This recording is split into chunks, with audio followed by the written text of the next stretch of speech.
పోలిపాడ్యమి కార్తీక మాసంలో బ్రాహ్మీ ముహూర్తంలో స్నానాలు చేసి కృతికా నక్షత్రాలు ఉన్నప్పుడు వెలిగించి నెలంతా విశేషంగా పూజలు చేస్తూ ఉంటారు. కార్తీక దామోదరుడి అనుగ్రహానికి, త్రయంబకేశ్వరుడి కరుణా కటాక్షాల కోసం పూజలు విశేషంగా చేస్తూ ఉంటారు. కార్తీక మాస అమావాస్య ముగిసిన మరుసటి రోజున వచ్చే పాడ్యంని పోలిపాడ్యమి అని అంటారు. ఈ రోజు అరటి డొప్పల్లో కానీ లేదా కొబ్బరి చిప్పలలో కానీ 30 కానీ 33 వత్తులు కానీ వెలిగించి నీటిలో వదులుతారు. అలా వెలిగించటం వల్ల కార్తీక మాసం నెల మొత్తం చేసినటువంటి పుణ్యం ఫలిస్తుందని మనకు కార్తీక పురాణం తెలియజేస్తుంది.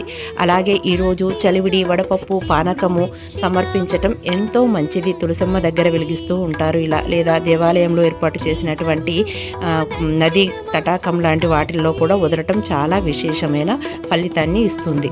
కార్తీక మాసంలో పూజ చేయలేని వారు ఈ ఒక్కరోజు చేస్తే చాలు